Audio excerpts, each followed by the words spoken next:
So good morning. We're going to get started with this webinar, which will entail a presentation by Gabe Solis of the Texas After Violence Project. This webinar is supported by the American Colleges of the South True Stories Project and the Latina History Project at Southwestern University. So Gabe is going to be speaking with us today about oral history and social justice practices.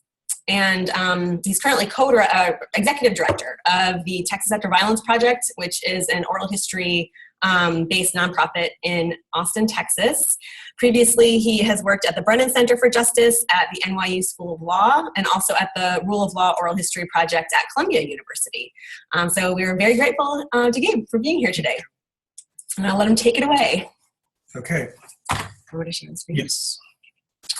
Thank you, Charlotte, Dr. Nunes, and thank you for inviting me to participate in this webinar.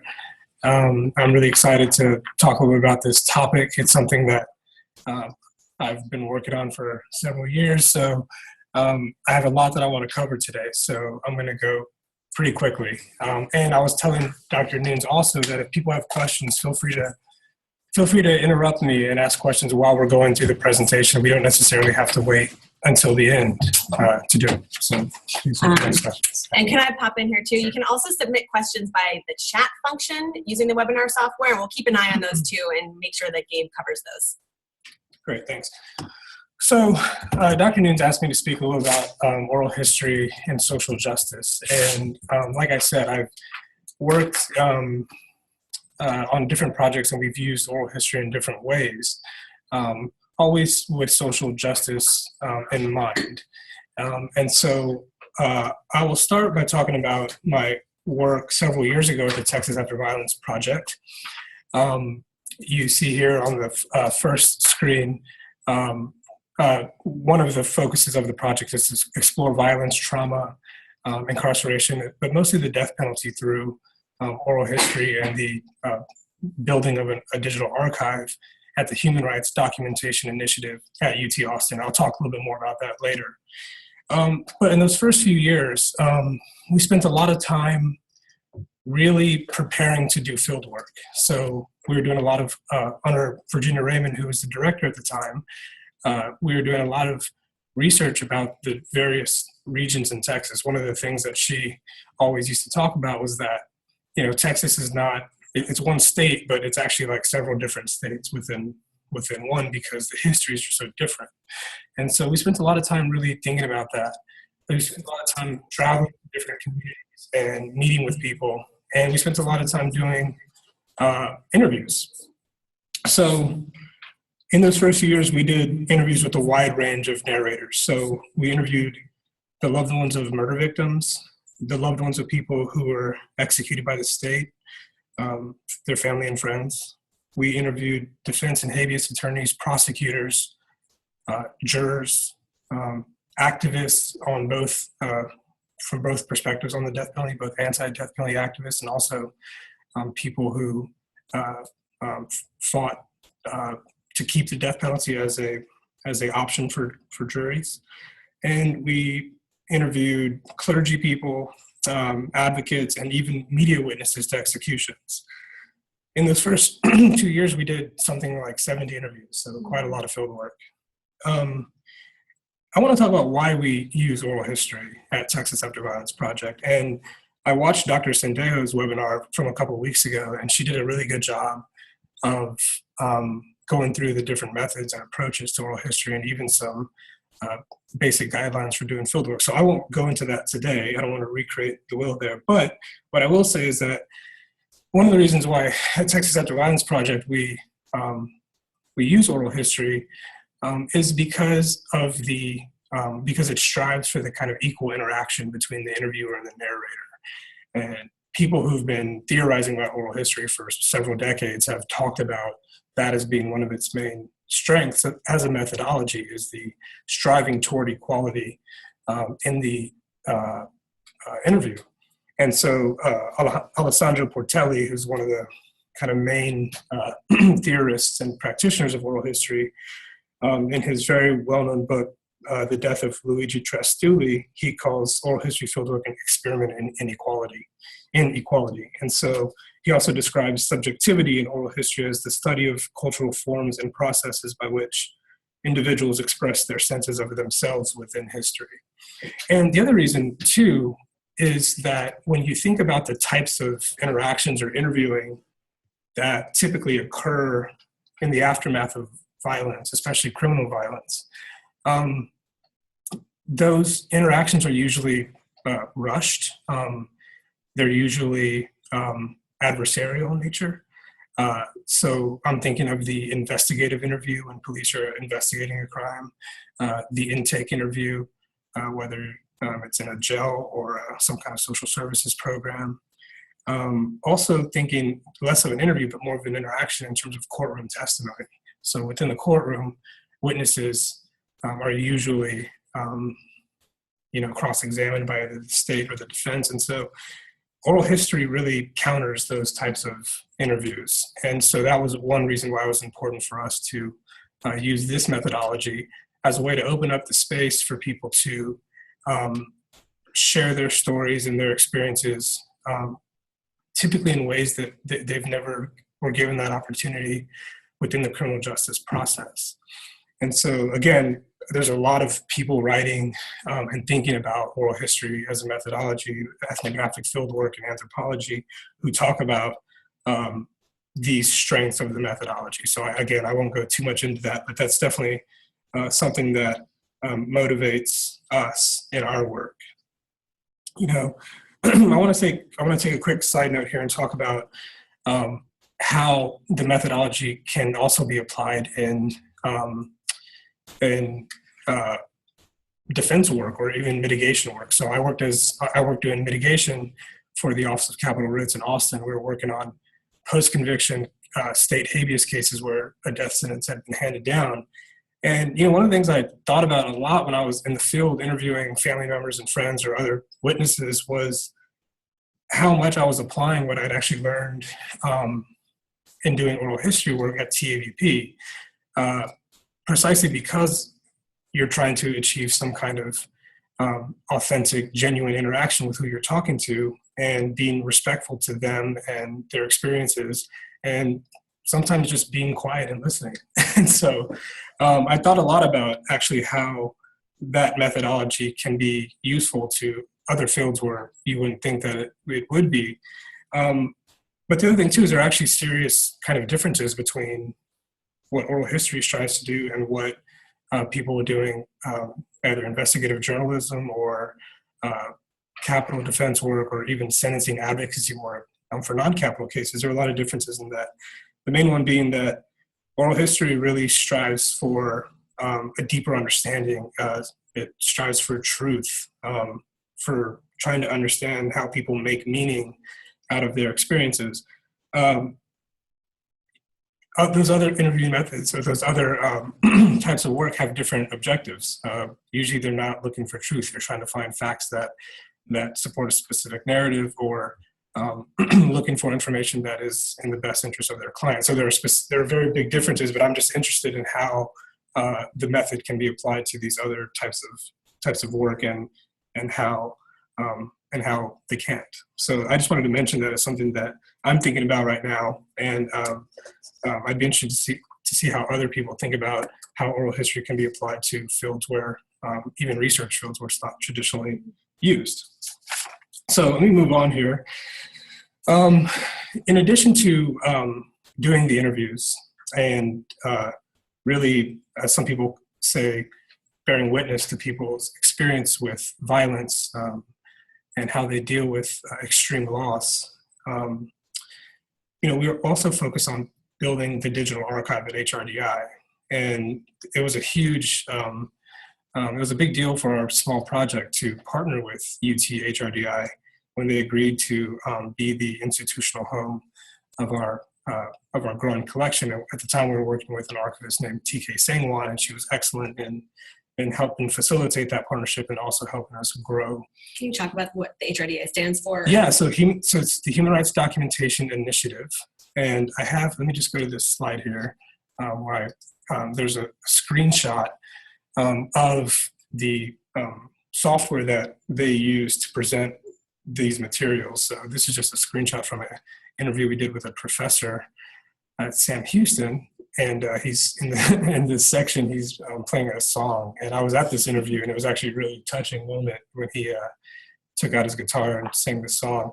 But I wanted to include this screenshot because it just gives you a little idea of how the material is presented. And back in 2008, 2009, this was like cutting edge stuff. We were really excited about that. So, you see the video actually in the middle of the screen. It plays along there.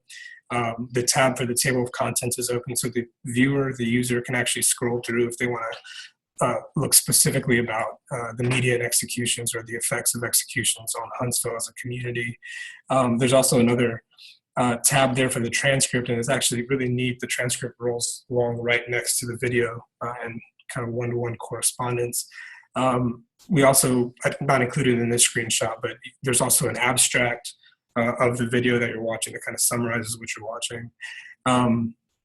There's other functions that you can create in terms of every place that's mentioned, for example, you can see it on a map, which is kind of neat. And then also it's searchable. So if you're doing a research project on one specific issue, you can just search throughout the transcript to find that. So I'll just say also about HRDI is, their focus is on preserving records of human rights struggles from around the world. And they're committed to advancing human rights research and scholarship. Is a really excellent initiative. And it's no accident that our collection, which focuses on Texas, is part of a human rights initiative. And if you go to their website, you'll see their other collections. And those range from collections around the genocide in Rwanda to the Guatemalan National Police Archive. And I think it's appropriate for our collection to be right up against those others because it really brings attention to human rights issues and abuses happening in Texas, in the criminal justice system, in jails and in prisons, in immigration enforcement and immigration detention centers. And so really pushes back against this exceptionalist notion that human rights abuses occur only outside of the borders of the United States. And so I hope that our collection can continue to live there for a long time because I think it gets people thinking about why is this collection here in this part of this initiative. So quickly, let me just go back a slide and just here's the mission of TAVP. And I'm going to talk later about what we're working on right now. But I'll just say we're a human rights and restorative justice project that studies the effects of murder and the death penalty on individuals, families, and communities. Our mission is to build a digital oral history archive that serves as a resource for both community dialogue and public policy to promote alternative, nonviolent ways to prevent and respond to violence. And like I said, in a few minutes, I'll talk more about what we're working on now and the kind of next phase of our what we hope to do in our interviewing. Let me just quickly talk about the Rule of Law Project. Dr. Nunes mentioned that I worked at the Columbia Center for Oral History, coordinating the Rule of Law Oral History Project, specifically the Guantanamo Project. And the image that you see here is a painting by an artist named Daniel Heyman. It's one of my favorite of his pieces, which is why I selected it for this presentation. We did an interview with Daniel Heyman and about his art, and what he did was he attended some hearings of former detainees, people who had been detained at detention sites that were established by the United States as part of the global so-called war on terror. And these men were, I believe they were all men, were giving testimony about their experiences being incarcerated or being detained at either Guantanamo or Bagram or other sites. And what the artist Daniel Heyman did was he drew their portraits and then imposed some parts of their testimony onto the painting, which I think is really powerful. And he has a whole series of these. This is just one. So the Rule of Law Project started, it was out of Columbia Center for Oral History, directed by Mary Marshall Clark, who also is somebody who's thinking a lot about oral history. And I'll talk a little more about her and what I what I took away from my work with her there. But it started initially as to document the movement against actually capital punishment at a national level. And then once they had done some interviews around that, they turned their focus to the legal framework around the reopening of Guantanamo Bay in the aftermath of the September 11th terrorist attacks. And as part of that, and they chose Guantanamo as the kind of most potent symbol of this expansion of network of detention sites where people weren't given rights. And so even before I arrived there, they had done a lot of really interesting interviews with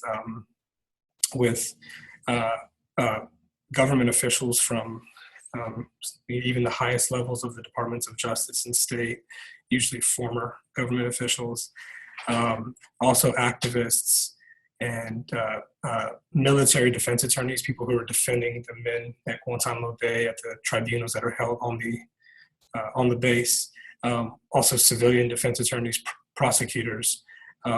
And that work continued while I was there. So while I was there, we continued to do those interviews. We also did an interview with Daniel Hammond, who's an artist. And we also did an interview with a former Supreme Court justice, which was really exciting to see John Paul Stevens, to see what he had to say about some of these major landmark Supreme Court cases, like Boumediene and others. And I was gonna, I don't know if it's possible, Charlotte, to pull up the site right now. Is it too much trouble? I just want to quickly. Let's do it. Okay, flip So through. rule of law officer? Yeah. Okay. I should have told you to. Oh, yeah. No, that's what I'm here for. And they'll be able to see. Yes, we'll share it. We'll select it. Cool. Was there anything in particular you wanted to? Yeah, I just want to show the homepage just cool. to show the types of interviews. Okay. Yeah, this is fine. So let's see.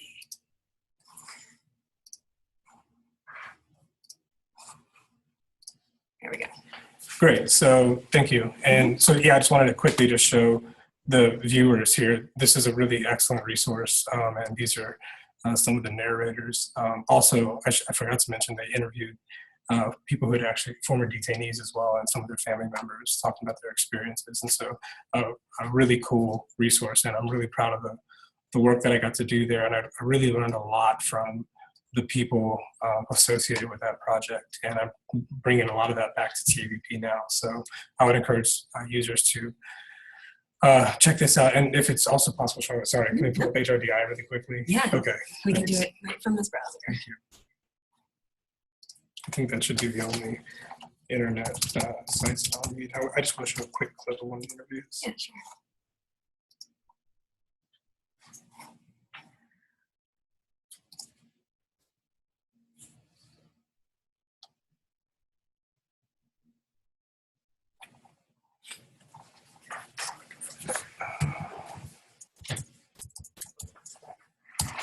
No, this is perfect. Yeah. This is the delight of a webinar, you know? Right. You can pull stuff up as you're going.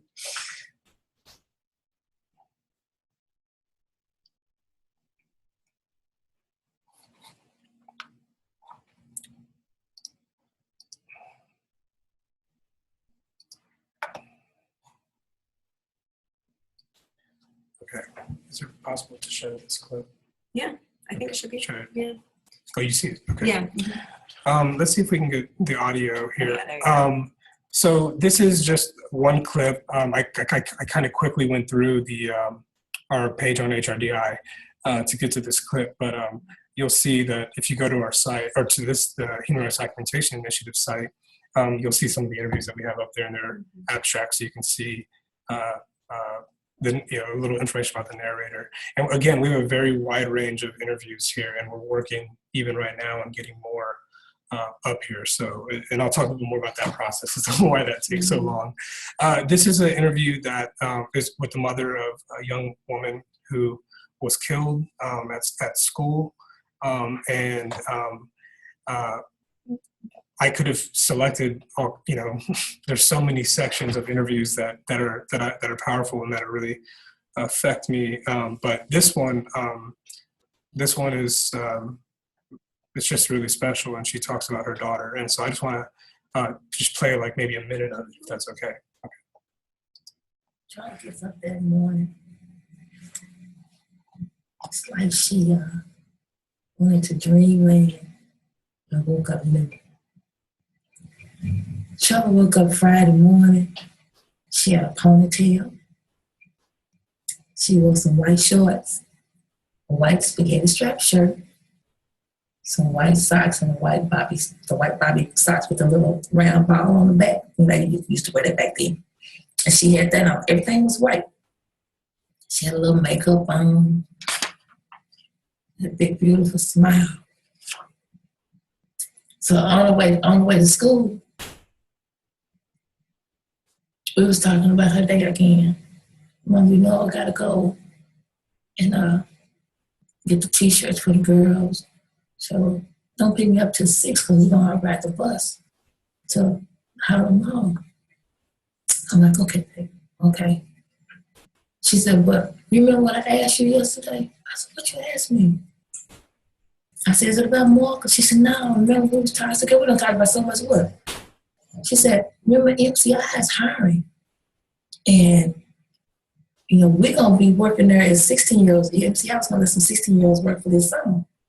And remember I told you I want you to go and get a job so you can be our supervisor? Charlotte, I can't go get no job at MCI and be your supervisor. No, yes, you can. Yes, you can, Mama. We already done talked about it. We know you're going to be our supervisor. I said, oh, my God, Charlie, you just want me to do so much. I said, I tell you what, I'll go up there. And I'll fill out the application and everything, but I'm going to let you know, don't be disappointed. They're not going to hire me. I'm too old. They ain't going to hire me to work at MCI. They got all little telemarketers up there, little young people. They going to have me up there. Mom, that's why they going to have you up there so you can be a supervisor. Okay, Charlie. Okay, I'm going to do that, but I'll be here at 6 o'clock to pick you up, okay? So she gets out of the car, and she's just skipping along. And I look at her, and I was like, Trevor. She turned around. Huh? I said, girl, you are beautiful. And she said, go on, Mama. I said, girl, won't you give me them digits? You know, I'm playing with. Give me them digits, girl. Mama, go on. I said, all right, girl, I love you. I love you too. Mama, go on. Go home. Get ready. Go to the interview. Okay, Trevor. Okay, but I love you, girl. She run back to the car. Give me a kiss. I love you too, Mama. I said, I love you too. Not knowing that those were going to be my last words to my baby. And her last words to me. Okay, I'll stop it there, but I hate to even stop it because it's such a great interview, and the whole interview is like this. It's a mother reflecting on her loss, and it seems even strange for me to put it. I can't even understand what that's like, and so. But anyway, that's the power of these stories, is it teaches you how people deal with this kind of loss.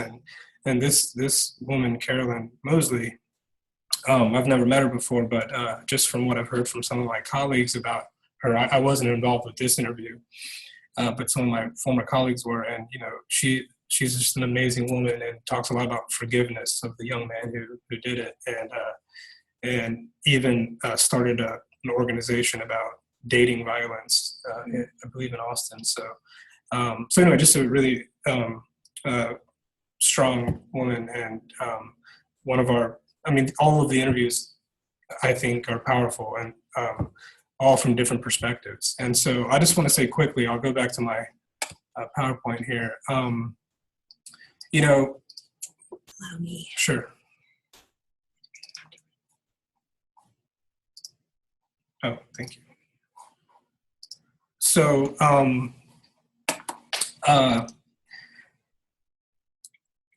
you know, we interview family members of people who've been executed too. And one of the things that we were still are interested in, but what we were interested in those initial years was how family members and friends the kind of commonalities in how people deal with loss, whether it's someone who was murdered or someone who was executed by the state. And it's really interesting when you start thinking about it in that way, about the way people deal with grief and how they grieve and how they heal from these traumatic events. Excuse me. And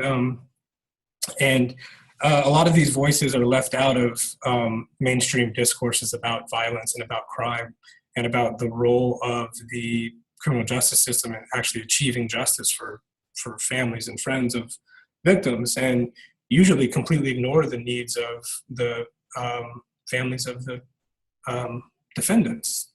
And there's been a lot of really excellent research and scholarship around how that affects families and communities of defendants and people who are incarcerated for their whole lives or executed. And so, so again, one of the objectives of our project was really to move beyond the sides, the adversarial, antagonistic nature of the criminal justice system by hoping to listen to and document the stories of everybody affected by violence, extreme violence like murder and capital punishment.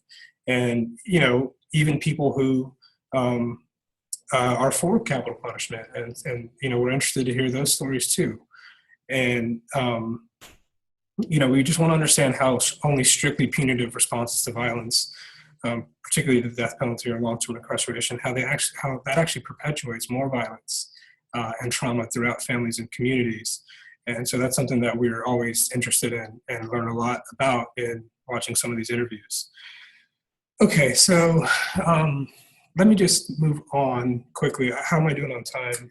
Good. We're okay. We're half an hour in. So. Okay, wow. All right. I will speed things up a little bit. So I want to talk a little bit more about some of our collaborations that TVP's done with educators and researchers.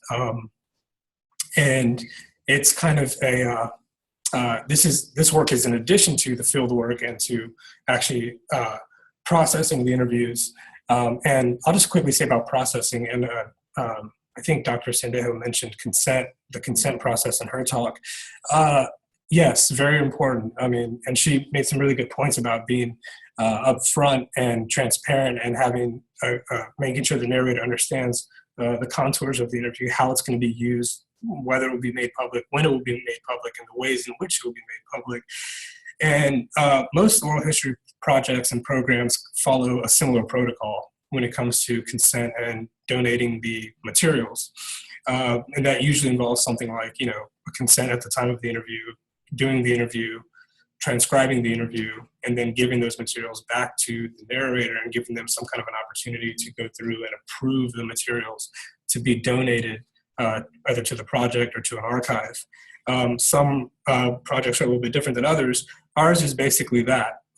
We do an interview, we rush back to the office and transcribe it as quickly as possible, and then we would provide a DVD of the video to the narrators as well, and then we would ask them to review the materials, and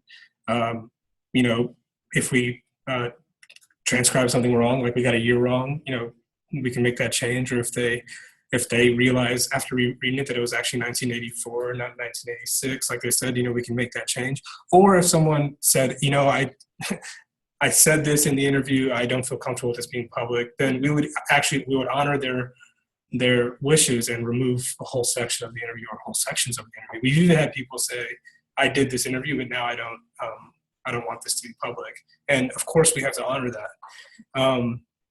And we have people say, yeah, you can make this interview public after I retire, in 30 years or something. And so we try to get forms that stipulate that. And so again, it's all about honoring what the narrator wants. So I just want to say something real quickly though. When it comes to doing oral histories of tragedy, where people are dealing with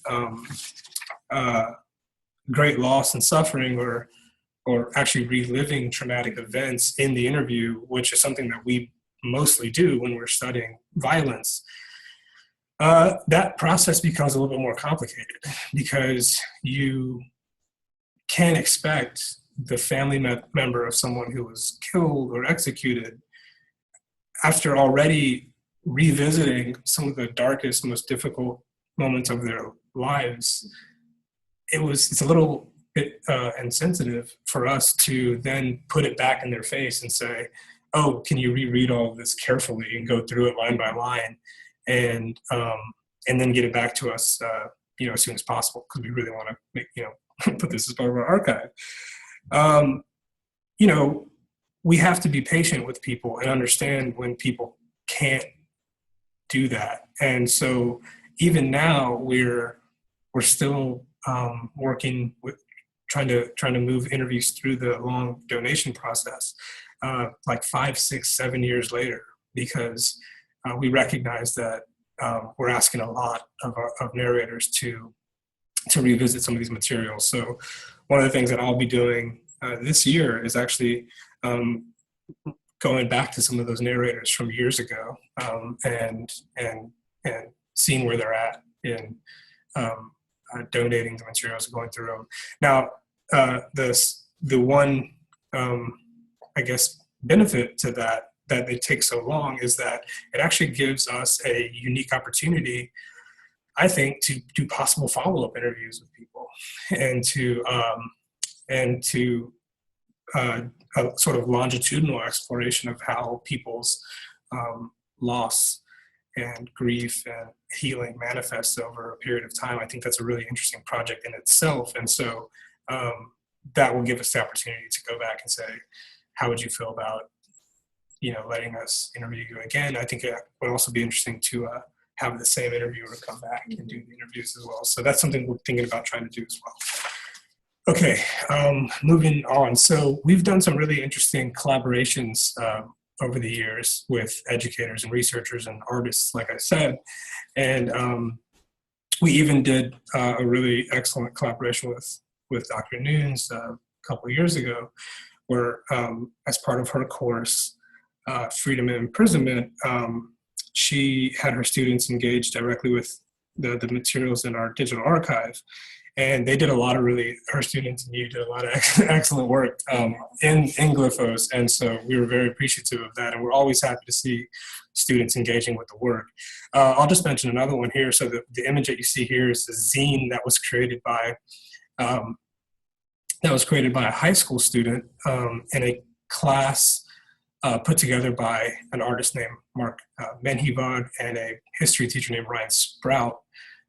At the International School of the Americas in San Antonio, they created a whole class around studying capital punishment in Texas from different perspectives, and actually used our archive quite a bit and had the students create, in addition to studying it and look at the historical value and the archival materials, they actually created these really interesting art projects. And this is just one that I liked. It's a zine, and I would encourage people to go to, he created a website based off the class called Capital Punishment in Texas.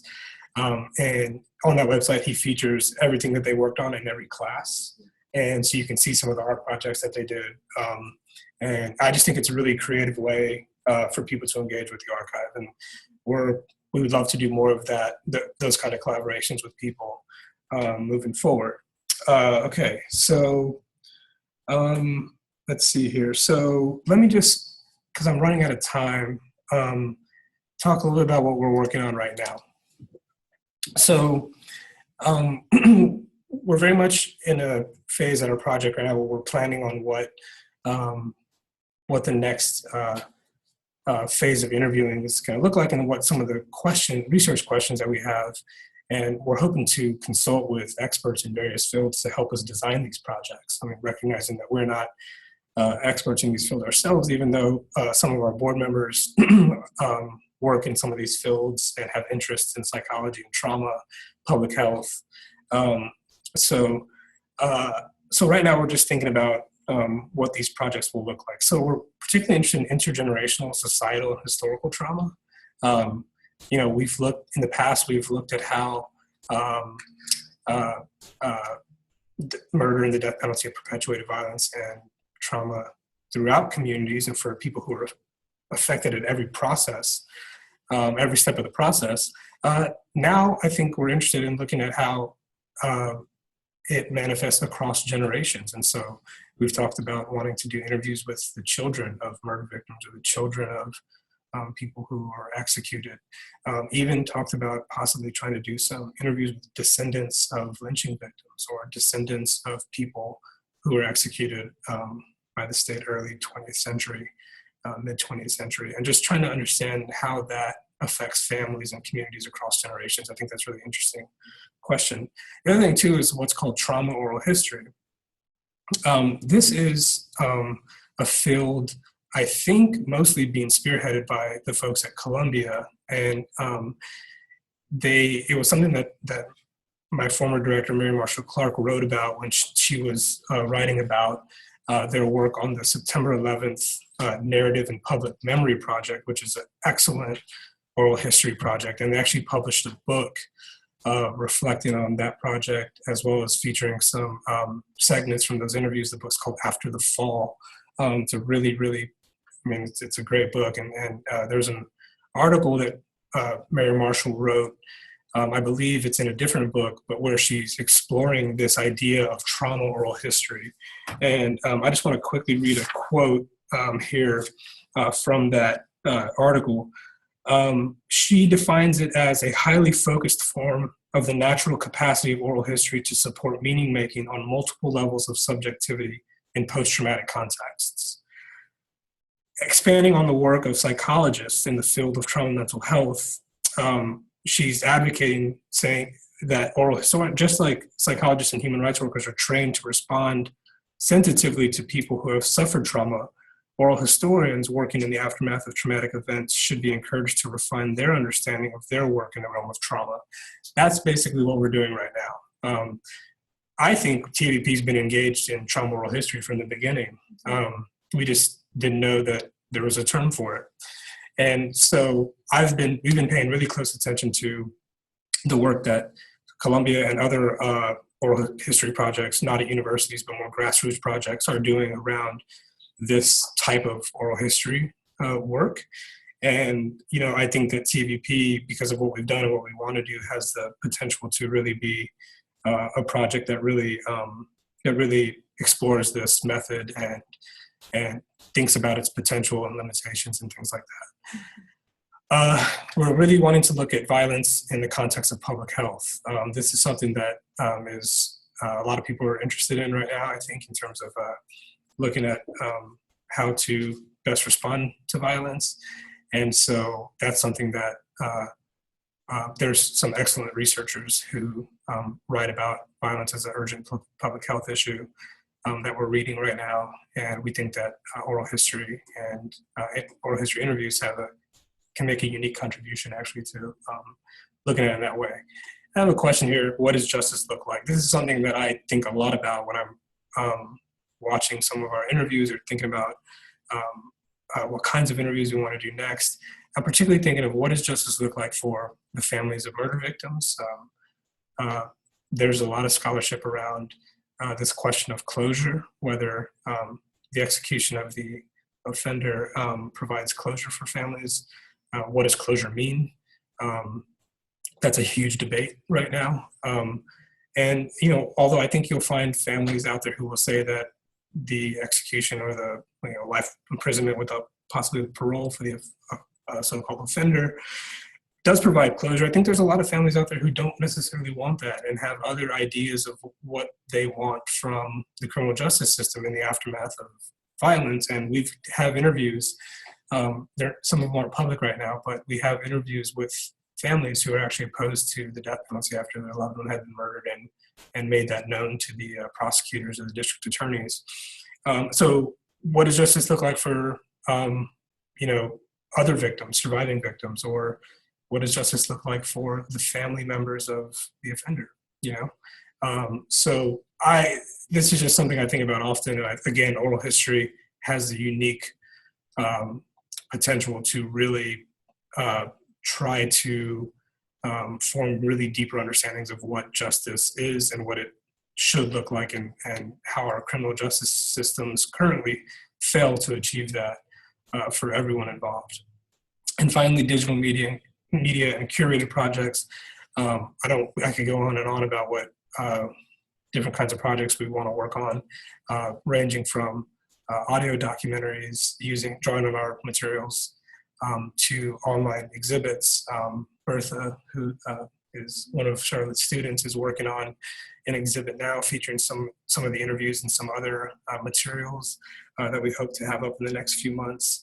And so I'm really excited about these kinds of projects. We want to do more of those as well.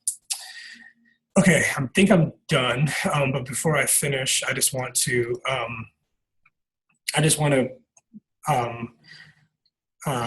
mention other projects that besides ours and others that are really doing some really excellent work around oral history and social justice.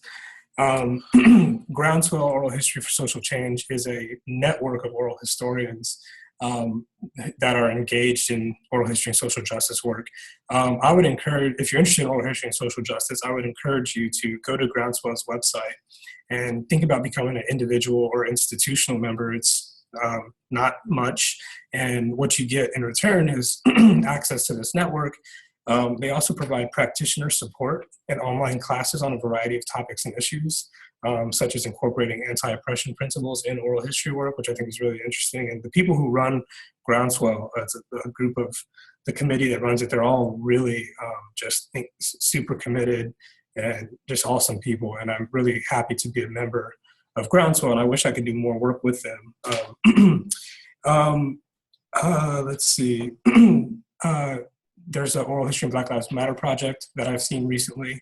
The Anti-Eviction Mapping Project's Narratives of Displacement and Resistance Oral History project is something that caught my attention. This is a project that documents struggles over urban space, gentrification, and contemporary social movements in the US, particularly in San Francisco.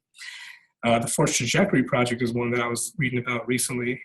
It's a long-term multimedia project that uses photography and oral history interviews to document narratives of police violence, support for victims' family members, victims of police violence and their family members, and generates discussion about social reform and other kinds of reforms that we can make in our communities.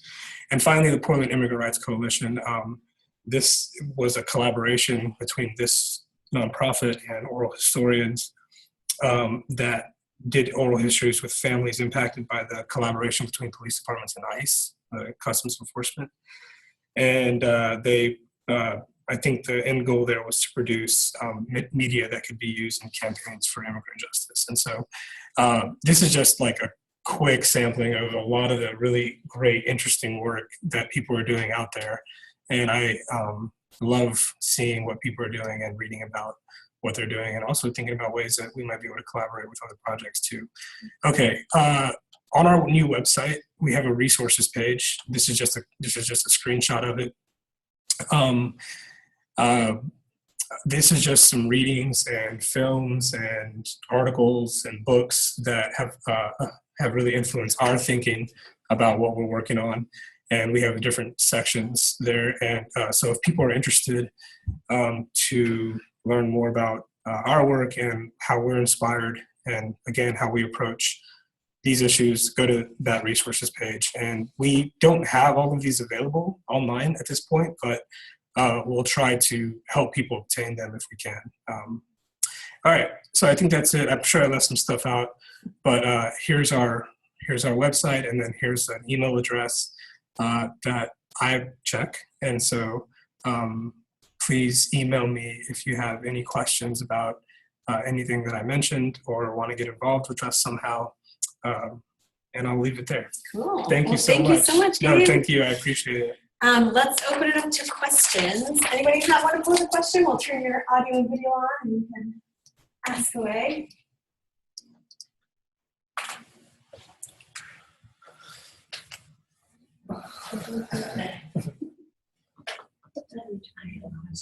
Can I just ask you and you can pass it on to the... Okay, I will try to do this. That's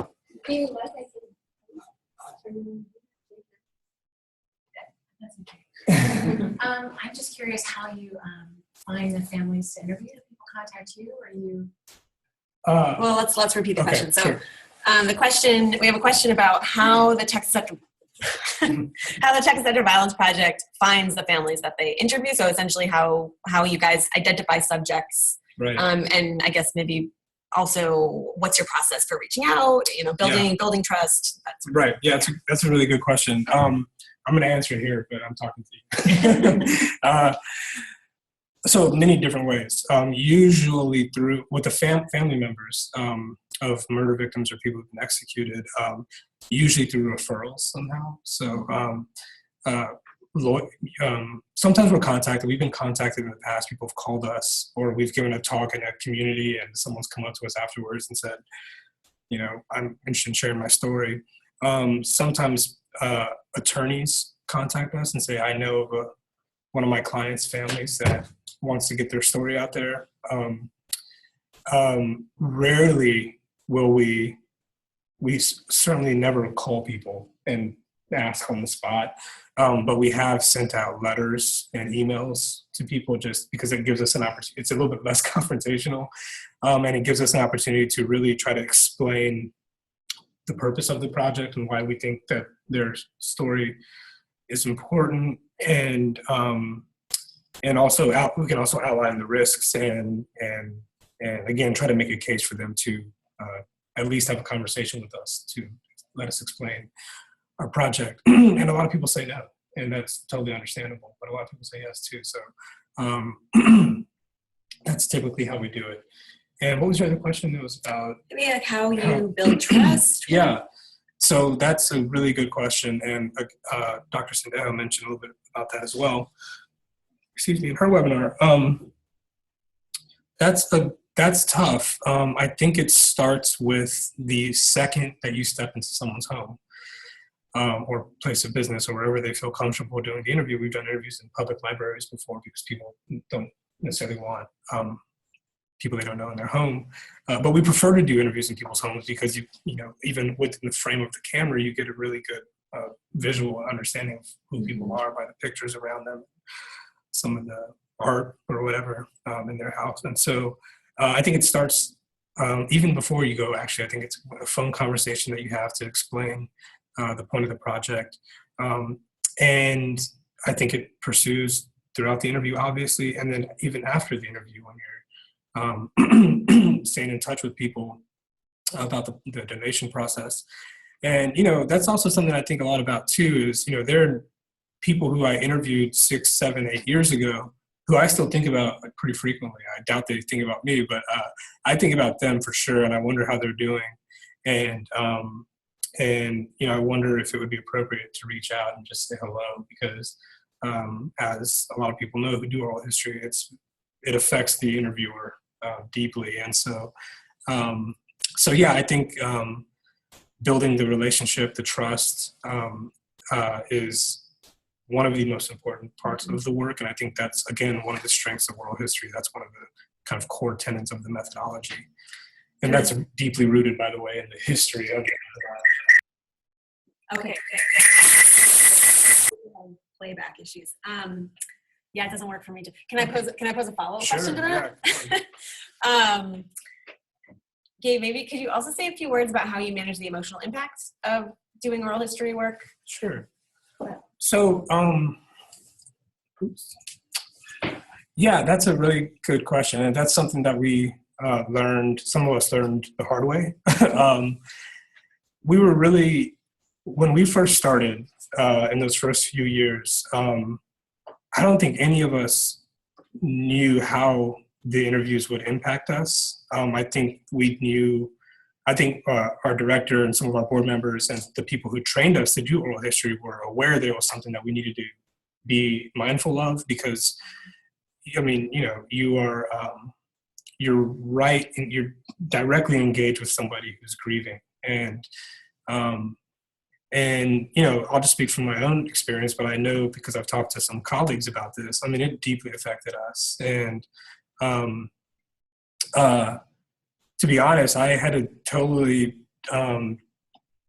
change my whole lifestyle. I started working out more. I became a vegetarian because I was looking for ways to what a lot of people call self-care, which is something that I think oral historians have to be very serious about when they're doing oral history of violence and tragedy, of loss, of injustice. And it was a long process. I mean, it took me months to find the balance between, maybe even years, to find the balance between how I take care of myself so that I could do the work.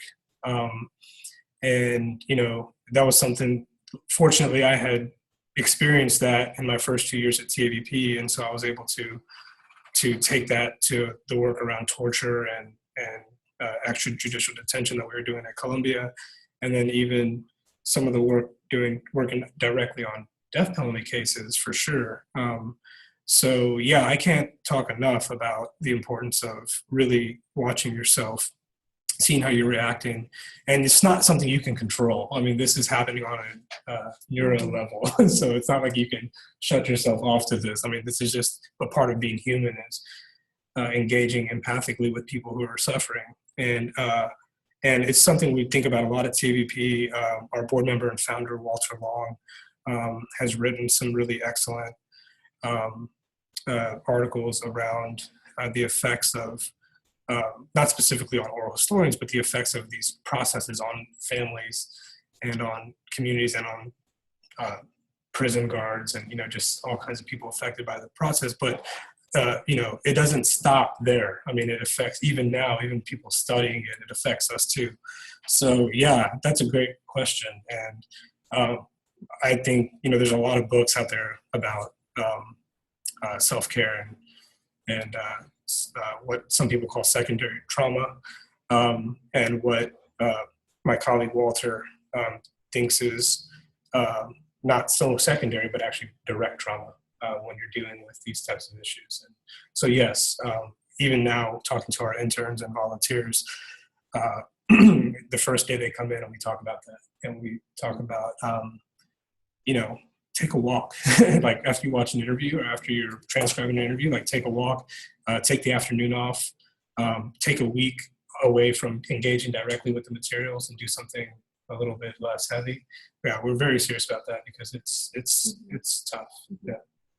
Thank you. Mm-hmm. Any other questions for Gabe?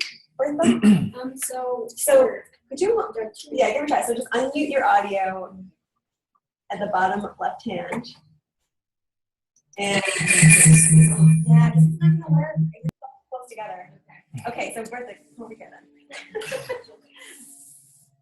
Excuse my voice. Yeah. Just stand over there. Okay. So my question is, after years, do you ever have anybody, any narrators that come back and say, after they've already signed the consent for you to make these things public, do they ever say, can you take this down, or I'm not comfortable with this anymore?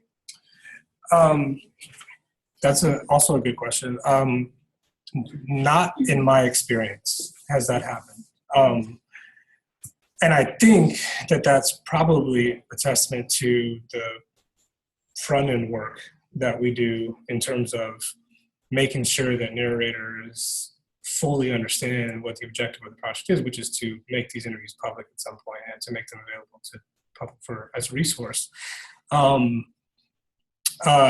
But that being said, we've had people not donate the materials. So they've done the interview, we've processed it, and then they've decided at that point not to donate the materials. And that doesn't happen that often, but that, yeah, it has happened. And again, I mean, it's, you know, it's unfortunate, but it's their story, and they have complete control over it. And it'll be interesting to see what would happen in a situation where somebody does say, I know I donated these materials to you and the archive, but I don't want them out there anymore. I don't know what we'd be able to do at that point. I mean, I'm sure we could definitely remove it from the archive, but once it's out there, it's out there. And researchers and filmmakers and documentarians and artists are using these materials for sure. And so once it's out there, it's out there. So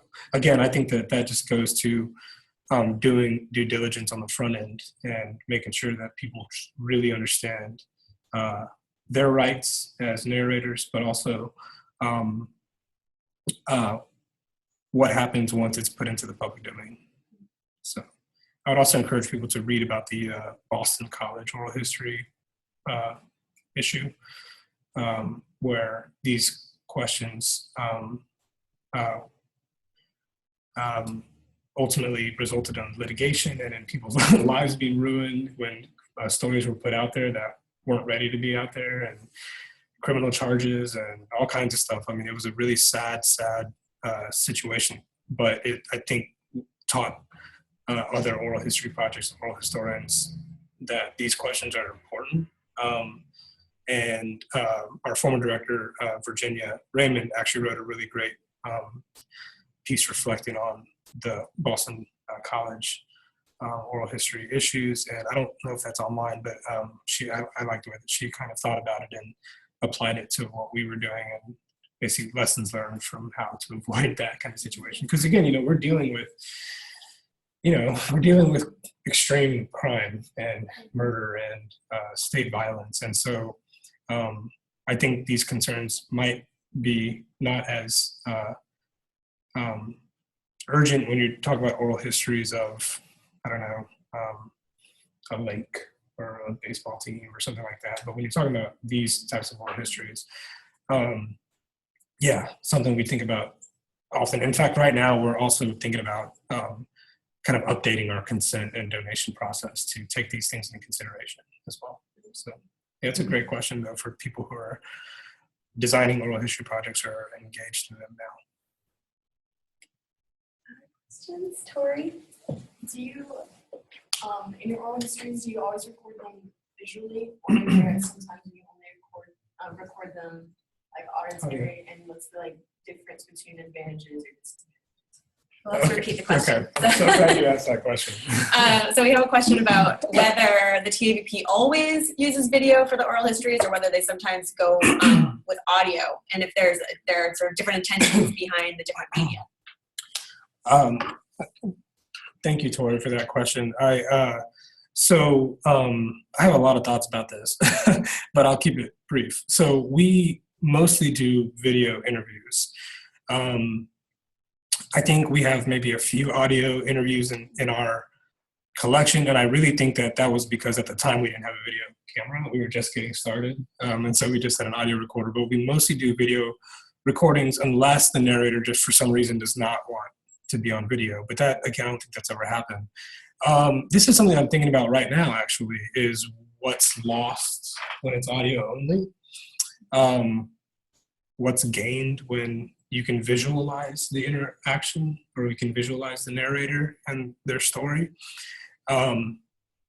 Different projects do it different ways. Some are just audio only. So a lot of especially back in the early to mid 20th century when people were doing oral history projects, typically those are audio only because the availability of technology was not there, and so that was all the resources they had. That's changed a lot now. If people can get a camera for next to nothing, they could even record. I mean, I wouldn't advocate this, but they could even record an oral history on their phones. And so I think that you're seeing a lot of oral histories being video recorded.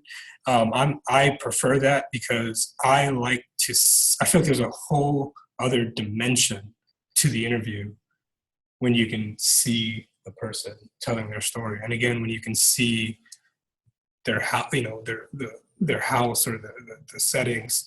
The other thing too is we usually will ask narrators to show us pictures and reflect on photographs and things like that, and so that's another reason why video is good.